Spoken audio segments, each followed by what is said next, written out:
happy to see a little bit of change here. Yeah, he's one of those heroes that definitely adds a little spice to the game. You know, it can be that 5-man chrono, it can be the 0-man chrono. Either way, it always adds a little bit of entertainment. Yeah, especially the chat blows up when there's a 0-man chrono. And it's just opposite feelings. Players in the game, they see a 0-man chrono, it's all sadness.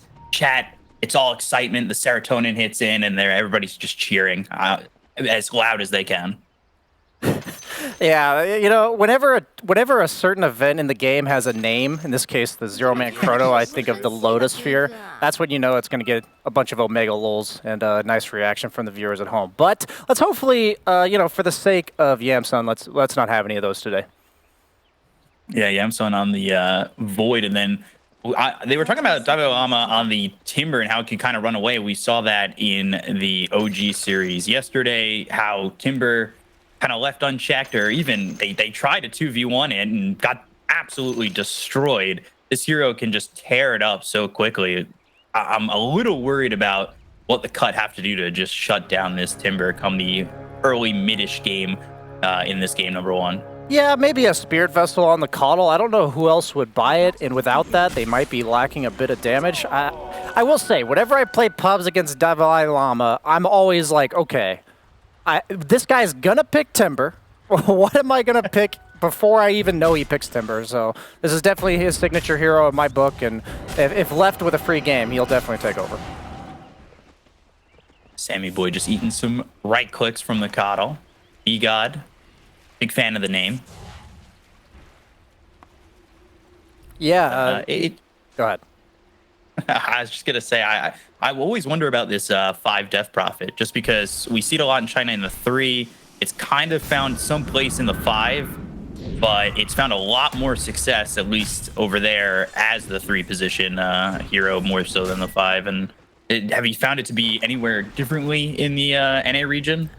No, I think a lot of NA players like him as a support because he fills a similar role as like Bane, where you just stay on the side of the lane, and instead of Brain Sap, you have the Spirit Siphon to trade well with the 4. And I think that whenever the 5 offers like a simple objective to the game, NA teams like that because it frees up their cores to be more farm heavy, and that's just kind of the style of the region. So I think that's why if the 5 is more active in terms of the objective part of the game, it's more favored in NA that way. Yamsun just standing in the early Illuminates. Never a good feeling to just be spammed out by that and have to stand there and kind of take it just so you can grab a CS or 2. Yeah, it's definitely a nice game for Void, but if I were Centaur, I'd be very happy to play this matchup, as he should have no problem getting to that early Vanguard, and I have a tough time believing they'll be able to boot him out of lane before the Hoodwink 6, unless you get the Timber Saw to rotate. So even though the Chronosphere has decent synergy with the Timber Saw, the Death Prophet Exorcism, I think top lane will be pretty free for Ade. Yeah, Ade, on the Centaur, like you're saying, he should have a free time. I'm wondering if B-God, maybe when Ade gets that Vanguard, leaves the lane and starts roaming a lot more and trying to help out some of these other lanes, because Ade, against the Void and the Death Prophet, seems like he's almost unkillable at a certain point. Yeah, the one issue is when you're going for a big item in lane like this and you're laning with a Coddle is that he is sitting at only 6 CS to the 9 of Void, but it's not because Wildcard's necessarily winning the CS battle. You just see that Coddle Blast has stolen 4 of those creeps already. Just kind of a natural, like a side effect of the way you need to play the lane, and it'll delay his core item, so it makes Coddle stay here a bit longer. I'd love to just see him maybe play for some stacks for the Storm Spirit in the triangle. If he does end up leaving, I don't think of him as the best roaming hero, but maybe once Kits gets 6, just giving him that extra bit of mana will be enough. So we'll see how B-God and Ade take over this lane, or try to take over this lane. And speaking of the Storm, already sitting at 19-1, Kits is having a great time over mid, enjoying his time up against this Dragon Knight, which we've seen a lot of. I think across all regions, DK's just kind of found himself be a pretty big staple again. Yeah, it feels like most stunning heroes don't feel very natural in the current meta. A lot of the current meta is having 3 cores, all of which that want to be able to farm in some capacity. And most of these heroes don't have a natural way to farm. So Mars, Sand King, and DK, now that the Shard comes out at 15 minutes, really seem like the premium options in that regard, and I think that's predominantly why we see DK. I don't think DK is ever himself like a super stellar hero. He just offers tower push, he offers a stun, and so it's kind of like if there's nobody better, I think this hero goes into the meta. It definitely feels like one of those, who do they pick mid? Oh, it's DK. Super excited about the DK picks, always. Sammy Boy just right up on B-God, and with the Spirit Siphon, he's standing his ground and he'll get first blood. B-God trying to stand there with the Illuminate, and Sammy Boy even giving over the tip. Will be reciprocated by B-God. But standing tall with the Spirit Siphon at level 2. Yeah, that's a pretty huge kill because that bought a lot of time for Faceless Void, and he's not taking the XP during the meantime, so I thought top lane would go better for the cut, to be honest with you. But he does have his Ring of Health on Ade, so I think he'll be able to continue scaling in this lane. But my concern is the pace of the game being a bit too fast for the cut's lineup, just because Centaur is not an active offlaner. He usually likes to get that first tanky item, like the Hood or the Vanguard, then go for the Blink, and that's usually when he starts to rotate. And same with Storm, he wants to farm up his first, like, 3 Null Talismans, Treads, Kaya. Then obviously Terrorblade is going to end up getting booted into the jungle eventually. So I'm seeing DK, I'm seeing Death Prophet. It's really that like 8 to 15 minute window for the cut that I'm a bit concerned about. And if they miss that moment, how do you see like their percentage chance of even winning this game? Because if you miss a big moment like that on a timing, at least with this lineup, it seems like you're going to have to really sit back and try and be a little bit more conservative, where, like you said, Wildcard want to play aggressive. I don't know if you have that option to be as conservative and complacent with where the map will be. Yeah, I think the timing in this case, what it represents is like just 2 tier 1 towers going down in favor of Wildcard, like bottom and mid. And what that will mean is that there just won't be enough space on the map to farm for the cut. So it's not going to be like some super fancy like team fight win, or it's really going to be like a war of attrition where like slowly but surely the graph will just go in favor of Wildcard if this were to happen. So I think it's pretty predictable that these towers are going to take a lot of pressure, but I love this move from B-God here. Defending the looking over at Ask. Defending the tier 1 tower. Elder Dragon form should be running out in just a moment here on Ask. He's got about a fourth of the duration. Meanwhile, Alex in trouble. They go after the Hoodwink. They land the Bushwhack before he dies. But it doesn't look like Ask can really do much more with that. You've got 3 heroes here from the cut to make sure that everybody's safe. Yeah, that's a good rotation from the supports. When you are the team that needs to keep that space to farm, defend your towers, it's important to recognize which ones are going to be under duress.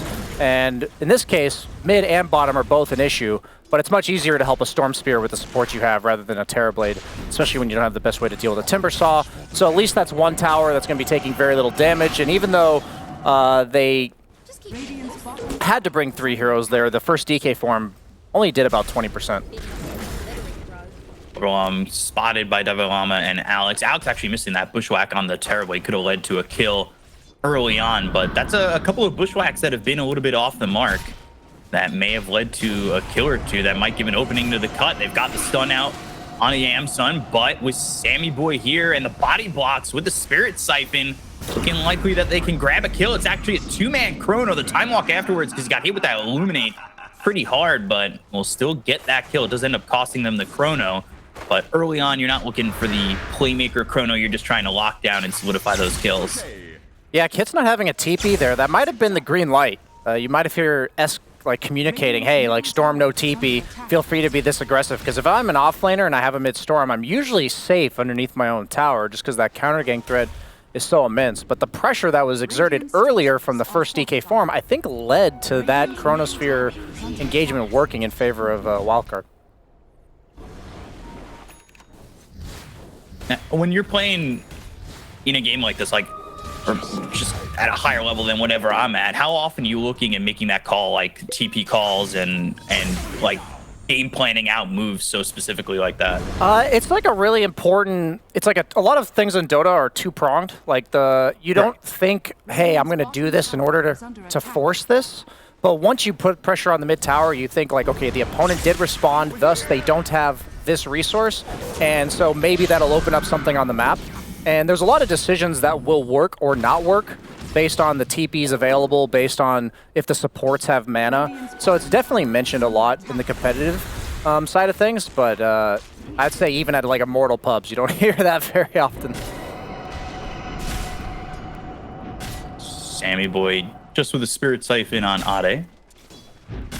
And he's feeling pretty strong with his Vanguard. He actually got it a little bit quicker than the average.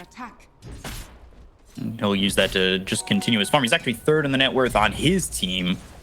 As, yeah, Yamsun having a great time as this Void at the top. Really lining up well for the Faceless Void. Yeah, that initial chrono keeps him in the lane much longer. And you're saying that in terms of net worth, how it affects carries, is that if the Void's allowed to occupy his lane even just a minute or two longer than the Terrorblade who's already been booted out, Timbersaw took bottom tower, it usually puts you like 500 gold ahead. And Terrorblade, while like perfectly content jungling, the thing I hate about playing against Timbersaw as a carry player is you just never want to go to that entire bottom half of the map like ever again. So that forces them to do this move top to open up the map for themselves, which is good, but this pesky little squirrel, man. That bushwhack, it feels so strong. I feel like the AoE of it is massive for a skill that can really get it done. And then, of course, you've got Scurry just to make sure that, yeah, you try to come at me in the trees. There's little to no chance if I hit you with that bushwhack that you're catching up and keeping up with them. Yeah, and if you look at the map, this is just Timbersaw Dota. There's just creeps dying to the tier 2 bottom, right? Like, there's just nobody on the side of the cut that even wants to, like, venture in that area. And meanwhile, they're also losing mid tower, so they got to do something here. There's got to be some sort of reaction. They're going over. They've got the Dragon Tail as well as the Chakram down onto B-God. They'll get the kill while Yamsun kills off Overwhelm. Llama taking some damage, down a little bit low, down to about 33% health, and they will finish him off. Kits gets at least one in return, and in doing so, saves the tier 1 tower over mid. It's 2 kills map wide for Wildcard, but still losing that Timber, who's putting that immense pressure on the cut, definitely alleviates some of that. Yeah, it's like a necessary kill, but it doesn't even feel that great. Because like you did have to expend 4 heroes in the mid lane to get this 1 kill, and meanwhile Faceless Void's just farming and like totally chilling in what's supposed to be the dangerous part of the map. So even though they get that crucial kill on the Timbersaw, the net worth lead pretty much remains the same at about 1k. I'm going with the Exorcism. They really want this tier 1 mid. They want to open up the map as much as they can. They're right behind Sammy Boy just in case somebody makes the jump to defend this Exorcism. Illuminate coming forward, just missing Sammy Boy. Probably put him in a position where he would have been quite low to make that said jump. We've got the stun on Ade. B-God moving forward. And the Illuminate hits once again. They've got the double edge. They'll go in with the Stampede. They're trying to get this kill, but it's just so tanky. And they've got the Chrono down, and it only hits B-God. On the back line, Sammy Boy goes down. They've got the Chain Frost going around. Sharpshooter comes out, breaking this Lich. And they're going to look over at Kids as they finally lose Overwhelm to Ask. But Ball Lightning away, not a lot of mana to work with. And here comes Dalai Lama to finish off this Storm Spirit. So it ends up being a 3-for-1. Yeah, I don't think that originally hit B-God. I think he walked back into it and he's like, okay, you only hit your teammate with that Chronosphere. I feel morally obligated to put myself inside of the edge because I'm not going to die doing it. I mean, even though the Chronosphere was a little bit underwhelming, you saw there how hard it was for the cut to even kill this 5-position Death Prophet, as without really any burst damage or sustained damage over time when Terrorblade doesn't have meta, that Spirit Siphon keeps Sammy Boy alive for so long. You see here, he's just constantly sitting at like 200 health, and after all the resources they expended, the Ghost just doing constant damage. It ends up being just a battle of resources. Yes, B-God did walk back in there. That's very nice of him. Feeling bad, feeling the obligation to make sure that chat can't say it's a Lotus Sphere. There's one person in there. You got someone. I think Sammy Boy was laughing about that Chronosphere. Definitely nailed it. Hopefully his own laughing doesn't tilt his own teammate, though. I know I've had teammates laugh at my Chronospheres, and I'm just like, all right, well, now I feel really bad. I think Sammy Boy's chilled out over the years. As a carry player, I think he was quite energetic and outspoken during these games, but as a 5, you kind of got to learn to chill a bit. And they've got the lockdown out onto the Centaur with the sharpshooter hitting, but now the stun comes through on Ask. They still have the break on Ade, and will finish him off as Ask goes into the Elder Dragon form. They've picked up about a 4K lead, and this is kind of around that timing that you were talking about that the cut might struggle with. As Sammy Boy right into the Terrorblade. The Spirit Siphon's doing some work, but not enough. They can't carry the entire weight of a Terrorblade wailing down on you. That is a Sammy Boy move if I've ever seen it. It's much less costly when you're playing it on the 5 position.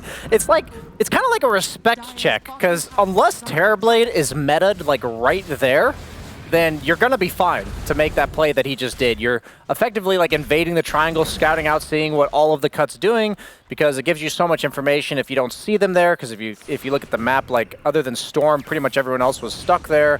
But he ends up paying the price, giving a kill to Terrorblade, but it's not like Terrorblade's turning that into a tower or anything else like that. Metamorph is used, so it should be a decent timing window for Wildcard to use their ults. They've got the Chronosphere, they've got the Exorcism available. Wouldn't be surprised to see a smoke here.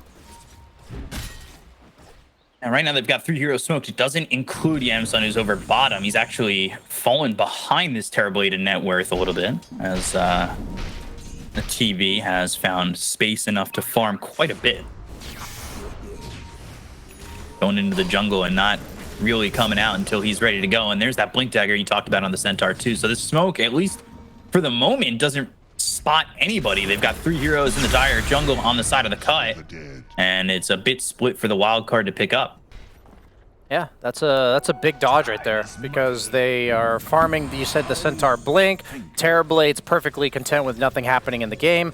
You are expected to be higher than the Void in net worth. When you're playing Terrorblade, you just naturally do farm faster, as Lich ends up finding everyone wondering where Wildcard might have been. But Kato is getting blast on bottom wave, and now they're potentially killing Yamsun. Never mind, he's fine. Blast coming in, Yamsun able to just time walk it off. And get him back to full health. He's going into the BKB, so he's went Mask of Madness, goes into the Maelstrom, goes BKB.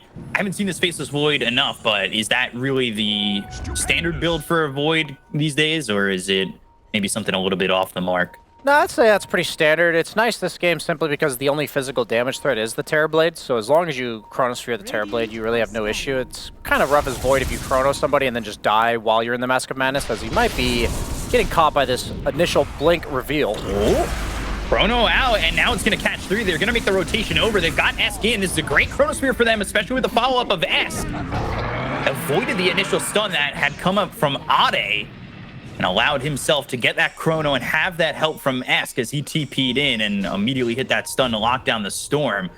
Great counterplay from Wildcard in that point. Yeah, that's one of the cardinal sins of Dota, is smoking at nighttime with no ward, because your smoke breaks further away than how far you can see. So what happened was their smoke broke, they knew Void was in there somewhere, but they couldn't actually quite see him. So that means there was a bit of hesitation from Ade. That just brief moment of hesitation leads to a 3-man Chrono in favor of Wildcard. Good punish there. And pressure out the Terrorblade, they get the kill onto the Lich. They're still putting that pressure on the map, and here comes the Exorcism. While that goes up towards top, we'll take a look at this play once again. Yamsun, Chrono, and the Ball Lightning afterwards, which ended up putting the Storm on the other end of it closer to Esk. Close enough that he can land that stun and follow through with the kills there. Yeah, sadly that is supposed to work for the cut. I think if they get the Blink Centaur Stomp, followed up by the Vortex from Storm, Caudal Blast, I think that would have been enough damage to bring down the Faceless Void, but you see B-God there.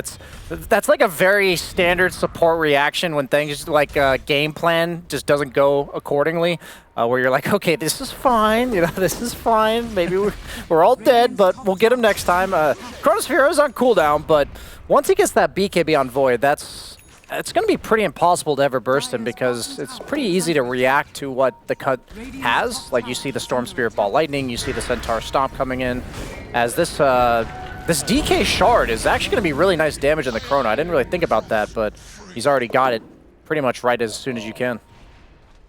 Yeah, that shard works well with the hoodwink. I've seen a lot of DK hoodwink where you blinking, get that stun, throw the fireball down, and if it's right next to a tree or even close to it, you're staying in that fireball for quite the duration. And there's usually more than enough to follow that up, that fireball with that combo coming in from the hoodwink. Ade here a little bit deep behind the tier 2. They've got the bushwhack once again. They'll bring in S. And with the sharpshooter, it'll allow Yamsun to get the finishing blow out onto the centaur, who is pretty deep in that spot. This is kind of what you got to do, though, as the cut. The issue is they don't really have amazing team fight. They have a lot of single target pickoff, and with like heroes like Timbersaw on the map, DK playing off map, it's just really hard to find the targets they want. You can't really take a straight 5-on-5. So they're pretty much going to be feeding until Terrorblade and Storm get their items. That's pretty much the only game plan that you can have. And the Terrorblade has his BKB, probably wants to get his Dragonlance back, but at this point, I think it's pretty much on Wildcard to mess up. They're probably just going to use their next volley of Death Prophet Ultimate combined with the Chronosphere to get a Roshan. That's usually the next objective at this stage of the map, I would say. You're ahead 15-4, 7k. You're out farming the opponent pretty consistently. No reason to take any high risks.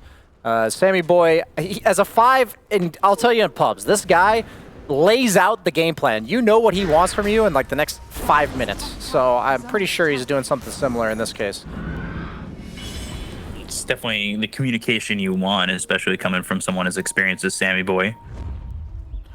Smoke right near Wildcard, and immediately the bushwhack from Alex coming in and hitting onto 2, so that smoke's gonna fizzle.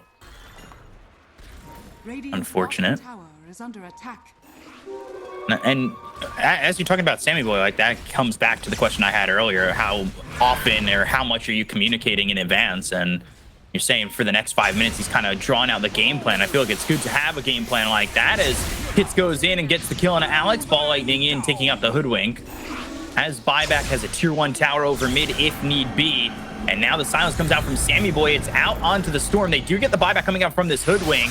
It's not dealing with a lot of mana, but Overwhelm trying to get the lockdown here to get something. BKB, time dilation, Chrono on a 3, one of which is the Timbersaw. They'll get the kill on a B-God. They'll look over at Overwhelm, get themselves a second, and here comes Terrorblade as well as Ade to try and clean up the rest.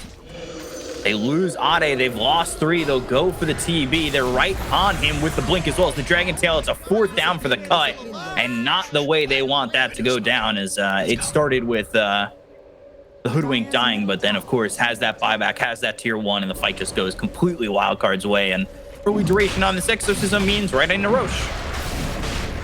Yeah, there's just no easy targets, man, for the cut. You have DK, super beefy, even the Death Prophet 5 with treads. You can see that like Sammy Boy recognizes a bit of damage issues coming out from the cut. And like as Faceless Void versus Terrorblade, it's definitely one of Terrorblade's most annoying matchups because Terrorblade wants to just stand his ground, right-clicking and dishing out the damage. But if you have a Faceless Void bashing you consistently, the only way you really are favored in this matchup is by your team like controlling the Faceless Void. So if he chronos the 2 supports, that's pretty much like fight over for the Terrorblade. He's going to be spending the entire time running away from the Void, which means there's just absolutely no damage coming out from the Radiant lineup.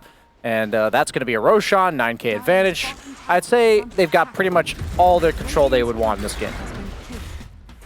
It does certainly set them up well for the next few minutes or so to make that attempt at trying to finish off this game or pushing the high ground if at the minimum. Ball Lightning all the way through again, looking for the hoodwink. Kit's taking advantage of the fact that he can get right on top of this hoodwink, but at the same time they are losing the Lich right by their tier 3 tower mid. So it ends up being support trades. And is it enough here? Kit's obviously, he's got 2,300 gold just about saving up for his next item, and he needs these pickoffs pretty consistently to keep up. But they are losing supports across the board as B-God goes down to Yamsun. Yeah, I think we're going to need like a Hail Mary from the cut. I would love to see an Ags coming out from Kits. Perhaps like a 3 or 4 man Vortex leading into a 3 or 4 man Centaur Stomp. I think they're going to need all the stars to align to win these team fights.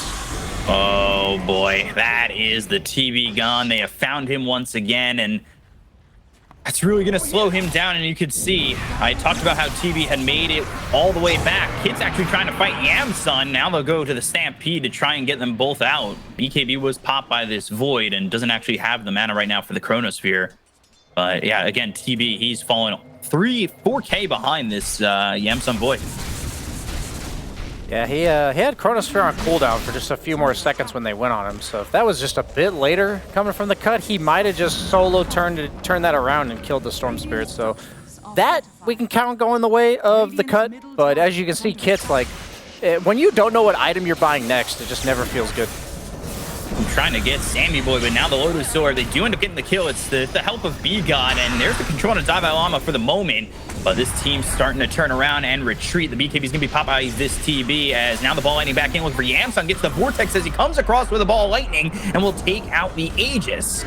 That's going in, gets the Dragon Tail, has Dalai Lama right there with him. Here's Ade. They've got the Chain Frost going around, but it's not going to be enough. The Chrono lands onto two of these heroes. They'll go after Ade now. Ball lightning from Kits. But without the rest of his team, he is in dire straits and in a lot of need for some help. And so ball lightning right by the tier 3 tower, but doesn't have a lot of mana to work with. Overwhelm trying to get onto the high ground with Dalai Lama right behind him and B-God. They buy back on the Centaur. They'll look to maybe control this Timber Saw. Acorn Shot bouncing around. They don't have enough control just yet. Overwhelm getting low. He goes and Timber Chains to the tree inside the base. S back in with the Blink as well as the Dragon Tail. They get the kill on the Kids. They'll look over at Ade. They'll buy back on Kids to ball lightning all the way back in. They desperately want the Timber. They're just not finding him. They finally get the control on S. They should be able to get the kill onto the DK, but maybe not before Overwhelm goes down. They finish off S, but it costs them dearly to even just get that.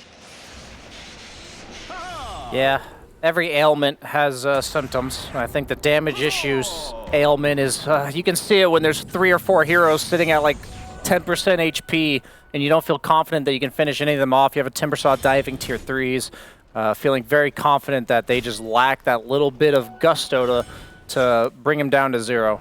As the long fights, they absolutely favor Wildcard. They have a lot of sustain from their 3 cores. The Time Walk, the Timber Saw reactive armor, the DK regen. Eventually, they will win out as their continuous sustain damage is just higher. And they did a good job there of just controlling the team and sustaining the fight the entire time, like you said. And it just, they can ping down this TV so quickly. Inside the Chrono, you've got Sharpshooter, easy target. You don't have to 360 no-scope it. You just line it up and take the shot. And then from there, it just feels like TB gets hit so hard inside the Chrono, feeling pretty much unsurvivable if you're the TB.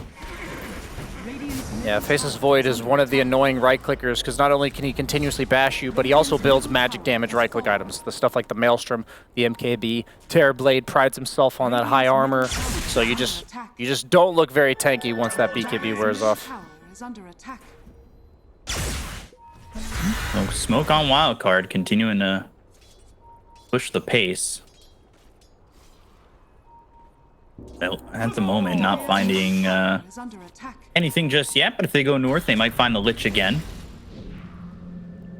Goes into the Glimmer Cave, TP's out, A-okay. They got a deep ward there, maybe that'll pay off sometime in the future, but they're Chrono again.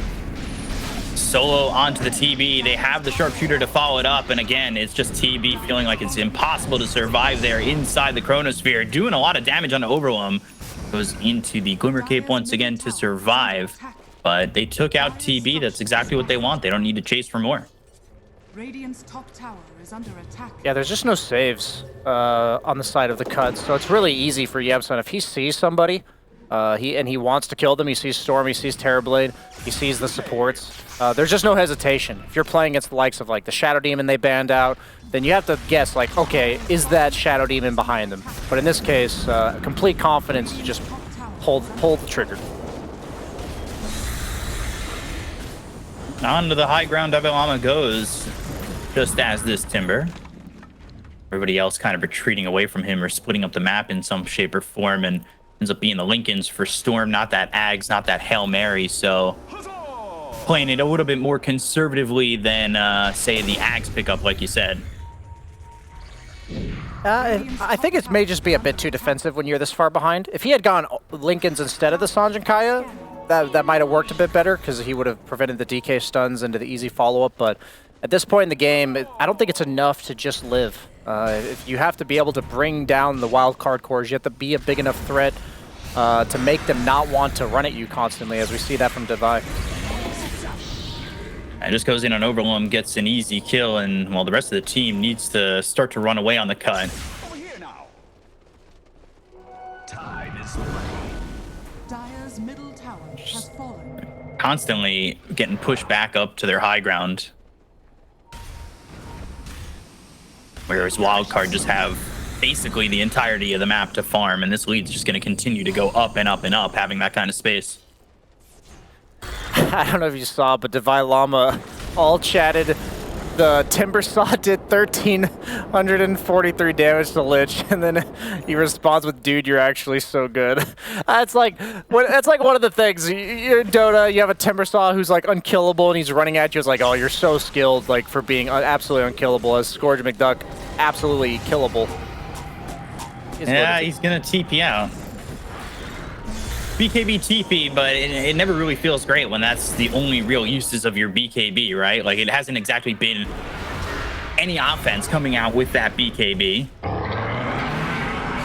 Oh. Trying to catch up, but the Stampede committed. Yeah, they are clearing creep waves, so despite the fact that they're using cooldowns on the side of the cut, there's really not much that Wildcard can do to like capitalize on this. They kind of just have to keep playing the role of the shepherd, with the cut being the sheep, herd them back into base as much as possible, guard your creep waves. They're predicting now. Ooh, that's the Lincolns getting the save. Okay. Really good stall coming out from the cut. It's about the best you can hope for, but I think Wildcard's very content to wait for Roche. We see a double damage top. That might be a fortuitous opportunity as well. It always kind of lines up that way. I feel like Roche timings usually coincide with a fully placed double damage. Yeah, it is 10 times more likely to have the DD spawn top, specifically, rather than bottom. It's just coded into the game that it makes it much easier to do Roche. Yeah, Sun going in for Overwhelm. Pops the BKB. Time walk over. Chrono solo onto the Terrorblade. They've got B-God coming in, but there's nothing he can do. Actually, the Chrono stopping the Timber Chain from going forward. They get the kill on Overwhelm as well as Scourge McDuck. But they lose Sammy Boy in the process.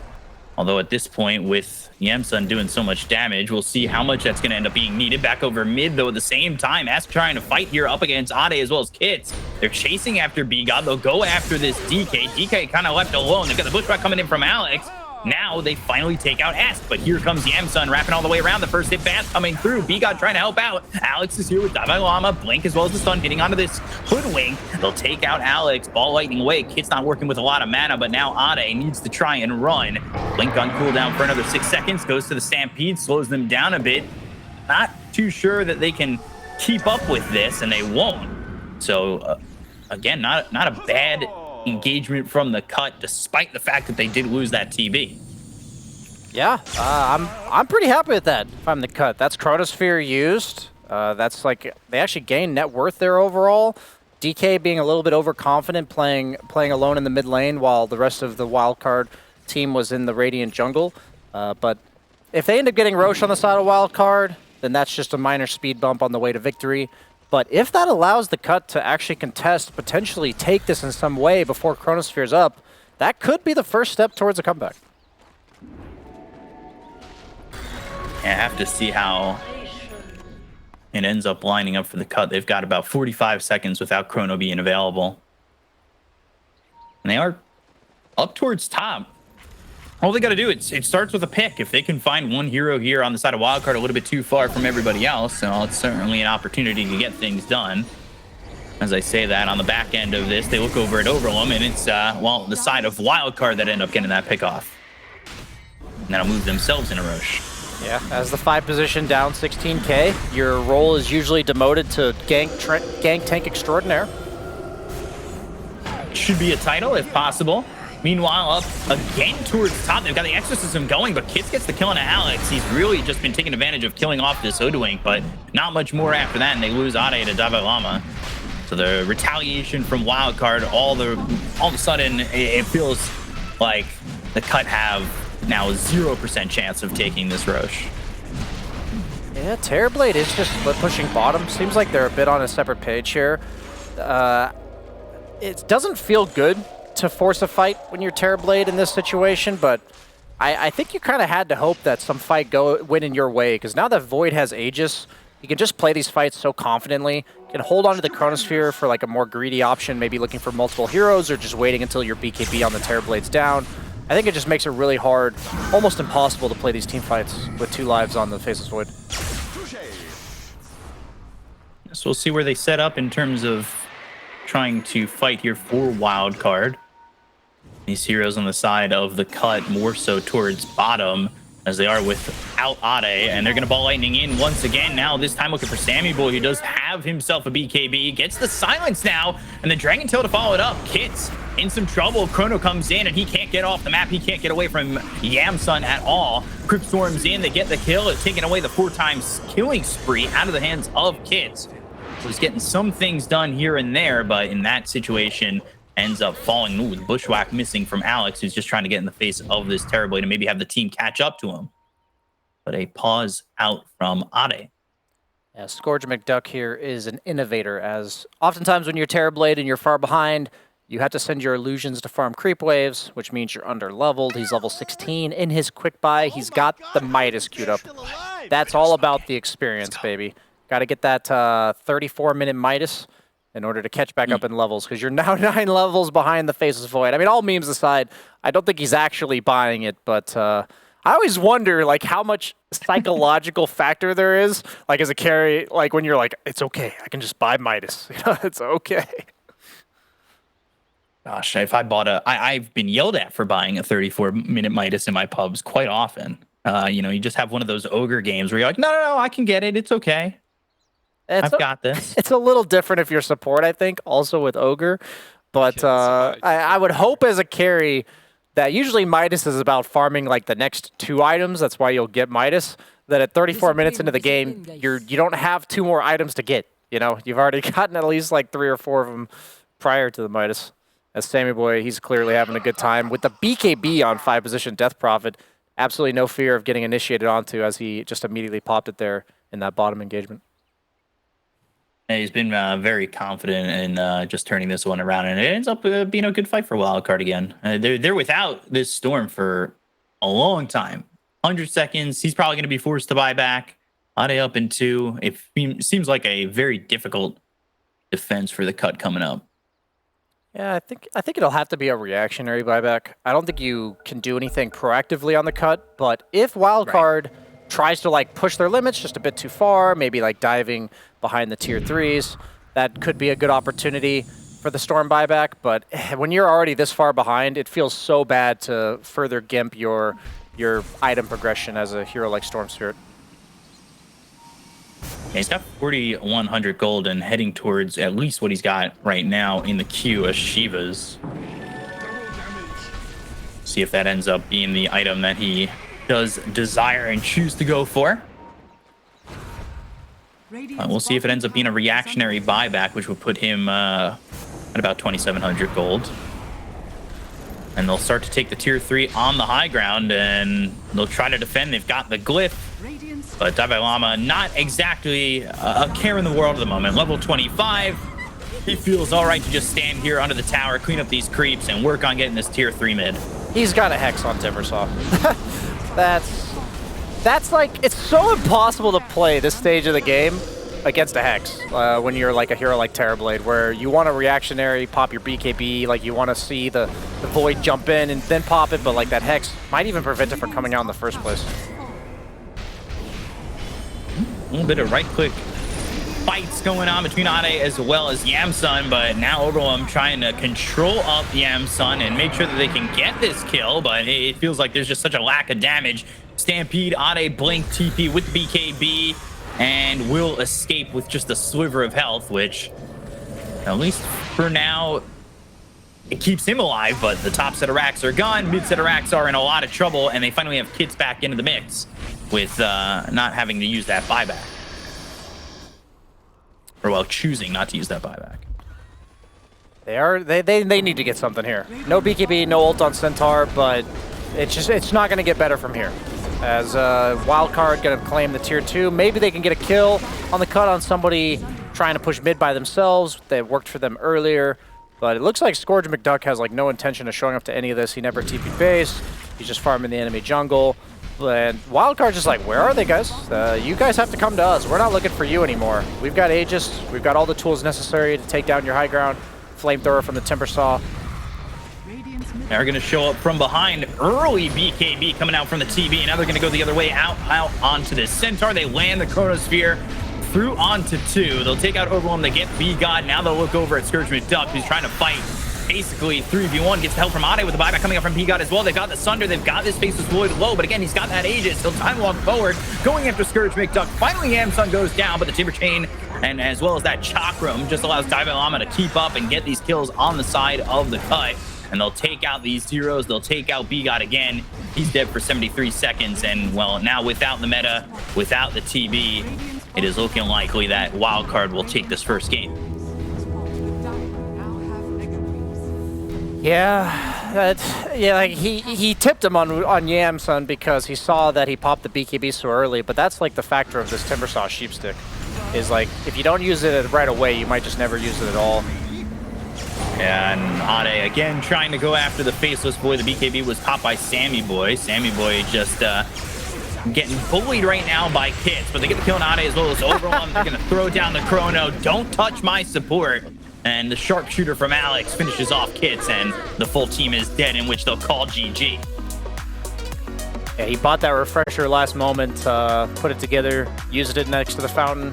That's like a really nice way to like end it in